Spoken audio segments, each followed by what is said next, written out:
Today, I'm sharing a very personal journey entry from my time in Poland. I jotted these thoughts down when they were fresh in my mind on the train trip from Kraków to Warsaw.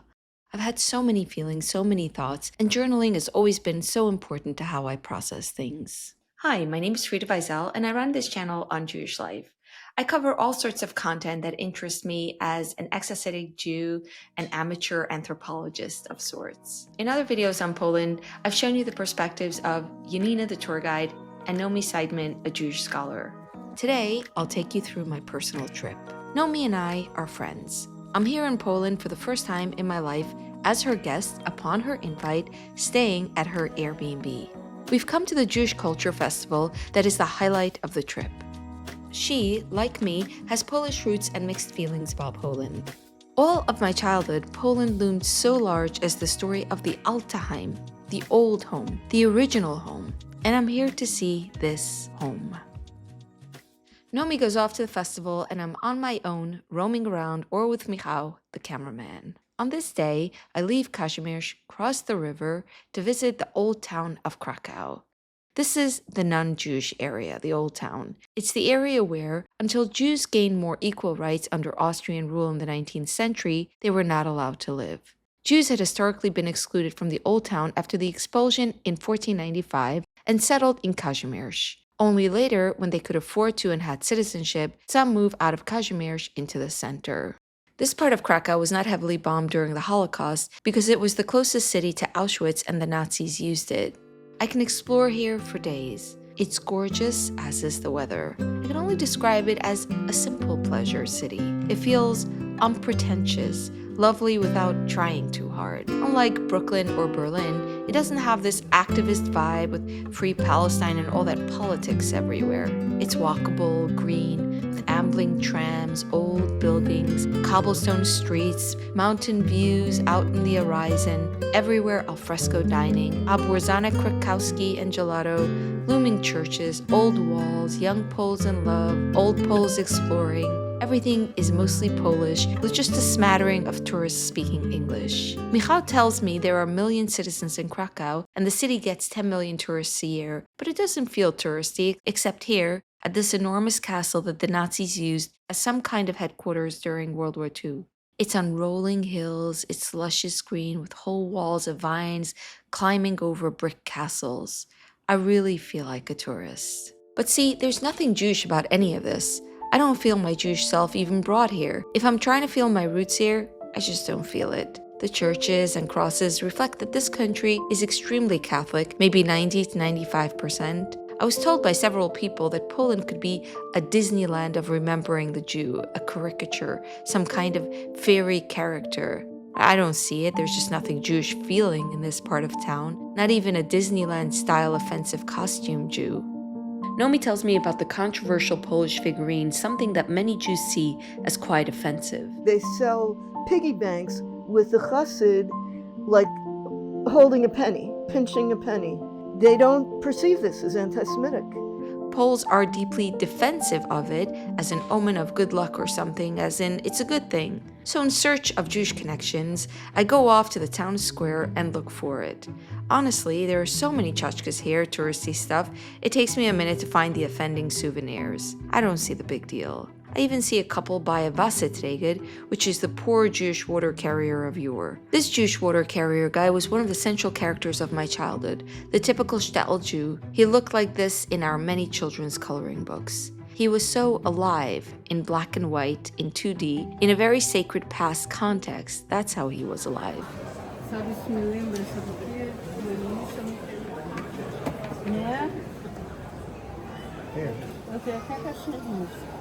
Sticking my nose into their purchase is the closest I get to finding something Jewish here. I'm having a great time otherwise, great food, bits of history, great architecture.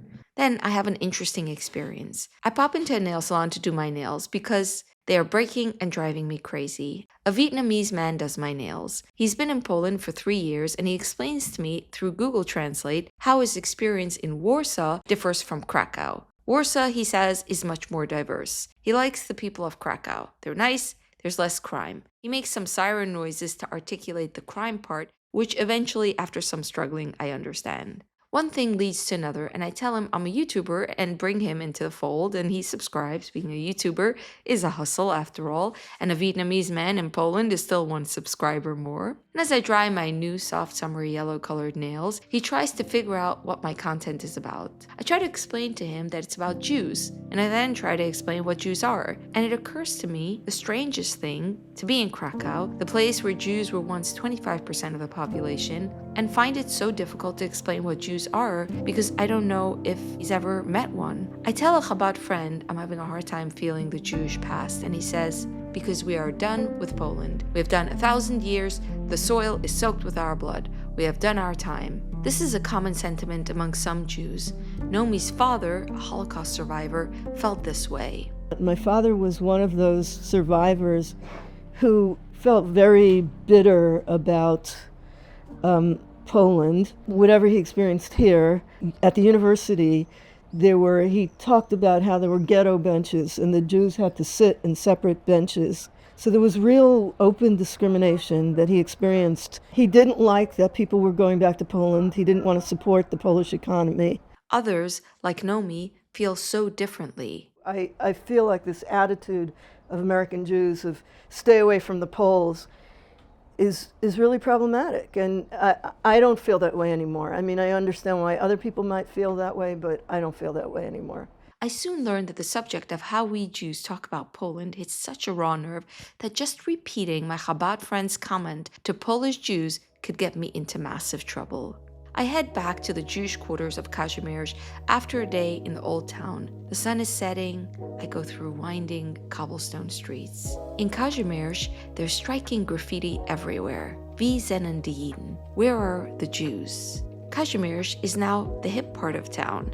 Hipsters and lots of Poles smoking at chic tables outside of eateries. Where are the Jews? I don't mean the English-speaking American tourists with cameras and YouTube channels who ask you to subscribe. I think I'm looking for the Wasserträger, the water carrier, the world of my imagination. As Naomi says, there are things that you can get only from being in the place. Like what? Like understanding. So I'll give you one example. When I was a Beis Yaakov student in Beis Yaakov of Borough Park, we had a song about the early years of Beis Yaakov, which started, in a little town in Poland, not so many years ago, lived the mother of Beis Yaakov, may her memory always glow. A little town in Poland. This place. Krakow. I was like, oh my God, it was not a little town. We have these memories of as if everyone lived in a black and white photograph or a sepia-toned photograph. Instead, it's this bustling cosmopolitan city. Like, what's another example? I remember when I heard about the Chernobyl nuclear reactor disaster, which you maybe weren't born for. And I was like, Chernobyl, that's a shtetl. And they have a nuclear reactor there. I mean, we had a shtibel, like a little Hasidic prayer house called the Chernobyler that we used to go to. So to understand that these places didn't stop in time when Jews left. Hints of the real past reveal themselves in many corners. This restaurant was once a synagogue. It's now a restaurant, looks like a very nice spot, not even kosher. At the door, Naomi tells me, was the Arna Kodesh, which is where the Holy Torah scrolls are kept. I remember Shlomo Zayens, a popular Jewish YouTuber, tried to film here and other Krakow spaces and got into a tussle with the Poles. Where are you from the United States. Oh, nice. Don't film me, please. Okay. You are not allowed to film. Okay, come. Okay. Imagine getting kicked out of a building that was stolen from your people because your filming makes them uncomfortable. Has anyone thought about the fact that there's a restaurant there? That makes me uncomfortable. The whole subject of Jews coming back is a live wire. Are we privileged American tourists? Are we pilgrims to our past? Are we entitled to remember our sordid history? Or does that ignore the pain and suffering of the Poles? Yanina, our tour guide, is a Pole. She talks about her perspective in a way I find very thought-provoking. And you know, there is a Polish writer, she's Jewish, Monika Schneiderman. She has a publishing house called Czarny. She said that the absence of Jewish people in Poland is like the phantom pain. It's like you had the whole body, whole organism, and you cut one limb. Phantom leg syndrome. Yeah. And it aches you even though it's not there. It's the emptiness aches you. This touches me, the idea of a phantom limb.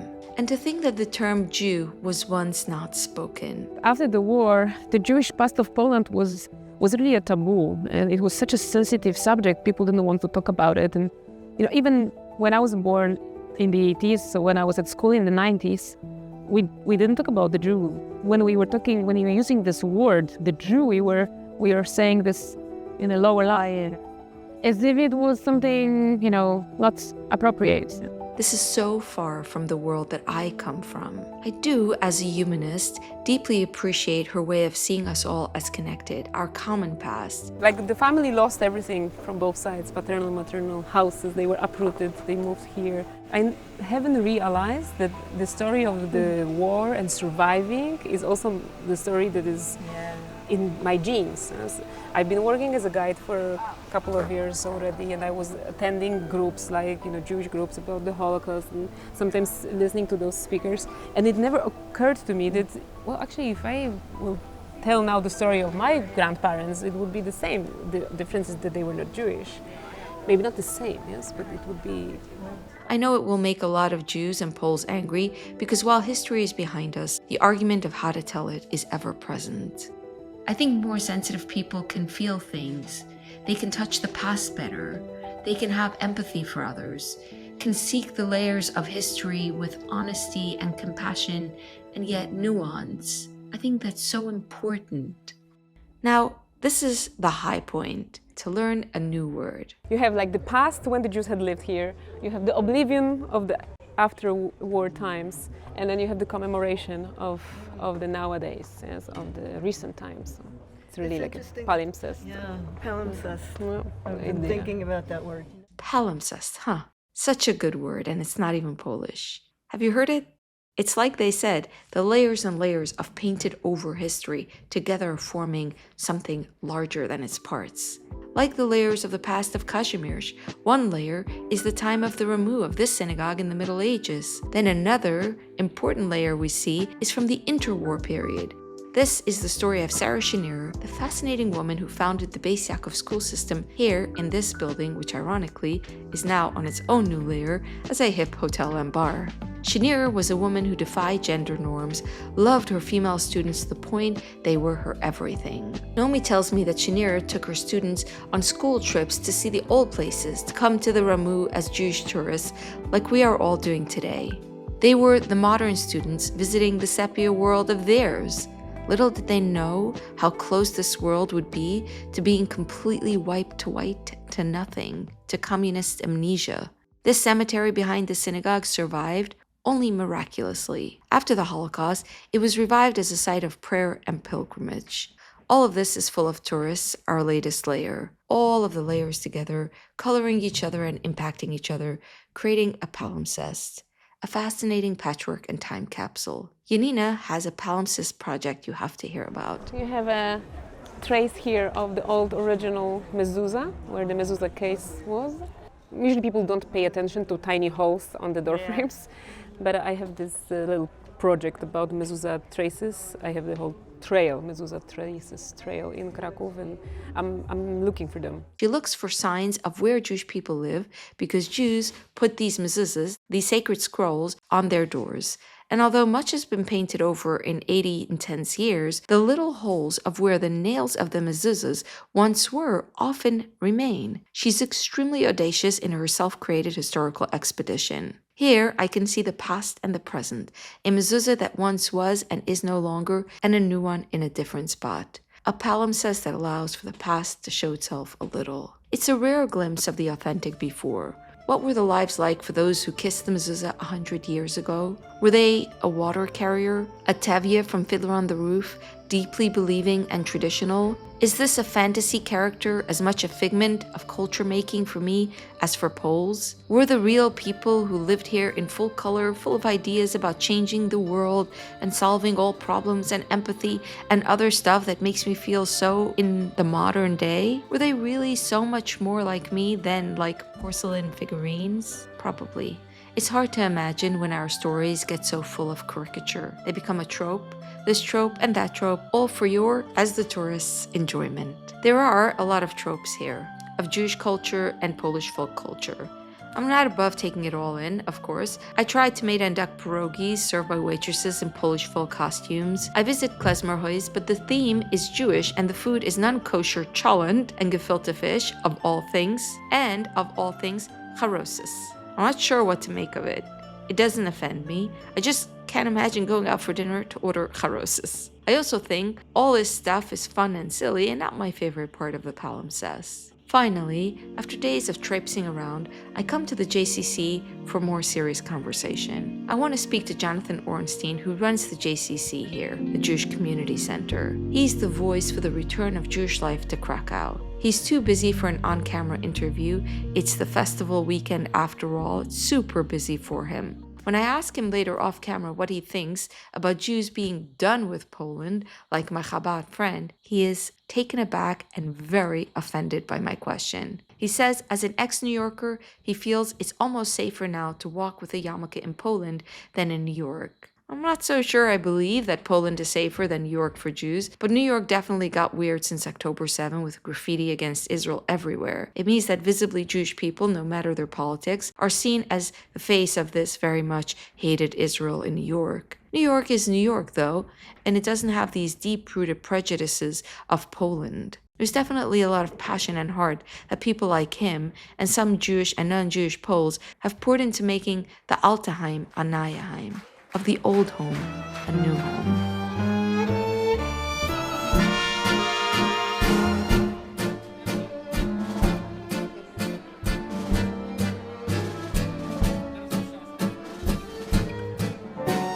Here's the thing about the past. Our alte heim, oh, our Städtele, mein Städtele, our sweet world of yore. I'm not here long enough for that fantasy to come to life. For this land to click together with a fantasy 40 years in the making. I'm just passing by for a week, like many of the others, learning about the past but hardly touching it. I can intellectualize it, but I can't feel it. With some disappointment, I realize I have to accept that. No ghost of a water carrier passes me by and nods and in a Polish Yiddish says, Nu, Freidele.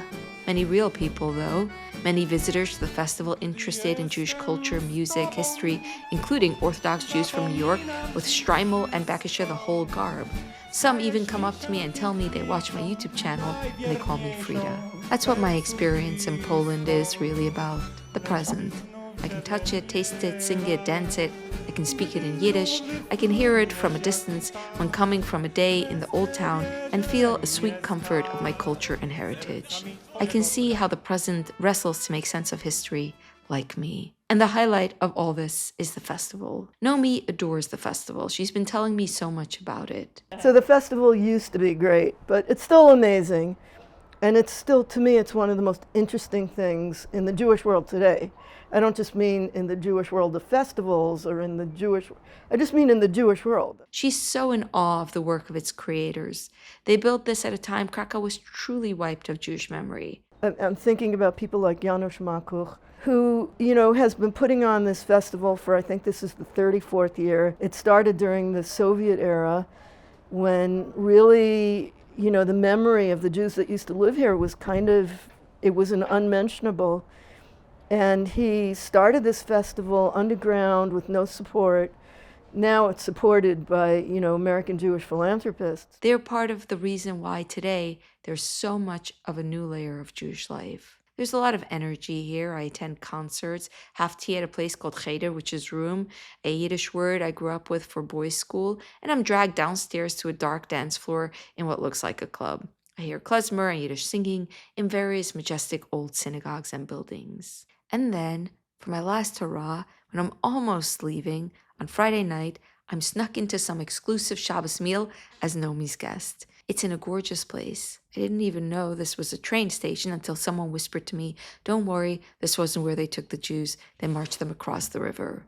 In this train station, hundreds of people who did a bike ride from Auschwitz for 4 days or just a day, it's called the Ride for Living, gather. They're tired and exhausted and moved and hungry and gathering here for Friday night Shabbat dinner. All rise to sing Shalom Aleichem, a Jewish moment to the bone. And wherever this is, it's all so heimish, so much a taste from home. At last, with a heap of challah and good company, I'm at home.